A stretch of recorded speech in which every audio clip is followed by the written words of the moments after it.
Hey guys, Sean here at the Gardener Center in the Nectar Nook again.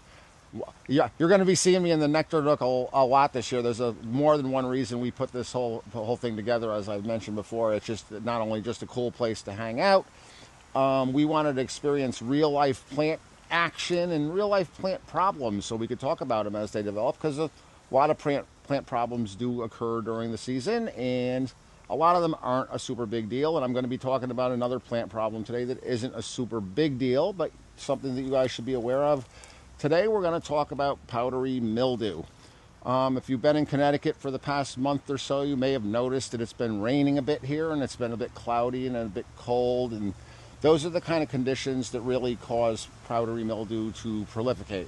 And it's very possible you already know what powdery mildew is, but if you don't, let's take a closer look. This happens to be a bee balm here that's just starting to get a little bit of powdery mildew going on.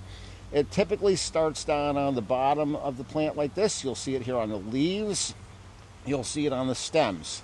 As far as plant diseases go, this isn't a super big deal. This Monarda, this bee balm here, if I did nothing about the powdery mildew, the plant's going to grow, it's going to continue to bloom, it's going to come back alive and well and happy next year, refreshed without powdery mildew, and it'll probably get powdery mildew all over again next year, because some plants are just like peanut butter and jelly with powdery mildew. Bee balm, phlox, if you grow roses, you know exactly what I'm talking about. I can't think of too many plants that I've never seen powdery mildew on, but some of them are just really susceptible to it. And it doesn't mean those plants aren't worth growing. You can choose to do nothing about your powdery mildew. At the end of the day, most of the time it just turns out to be an aesthetic thing. The plant doesn't look so great, but it's rarely, if ever, kills your plant. So this happens to be, again, this is a bee balm. They almost always get powdery mildew, happening probably a little earlier this year than normal because of all the wet weather we've having, but definitely something that happens in the summertime. And very easy to get rid of and to control.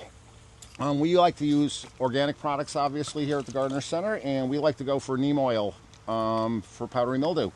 You may already know neem oil as an organic insecticide, but it's also a really good organic fungicide for powdery mildew. We really like it for powdery mildew. So this is something, this powdery mildew had just started here. And to go in and control this, it's a nice overcast day today. Good time to spray. You're going to go in and you're just going to let me get a good spray here. You're going to go in and just try to soak all the leaves where you see this powdery mildew. You're going to want to try to go inside and get the stems. And the idea is to spray the plant, all the surfaces of the plant, until it's dripping. You know, like it just got a good shower from some rain. You want it to be like drippy, drippy.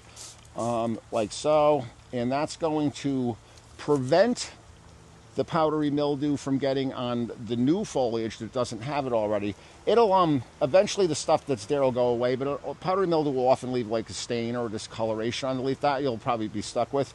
But the idea is to prevent it from getting worse. And guys, even better, if you do grow plants that you know are going to get powdery mildew every year, like Monarda and phlox and roses. You know, as soon as we get, past Memorial Day, start spraying preventatively. We never recommend spraying preventatively for insects, but diseases, especially one that you get every year and you're pretty sure you're going to get it again, we love to spray preventatively for diseases and fungus. So powdery mildew, if it's giving you trouble, grab yourself some neem oil and get it out of town.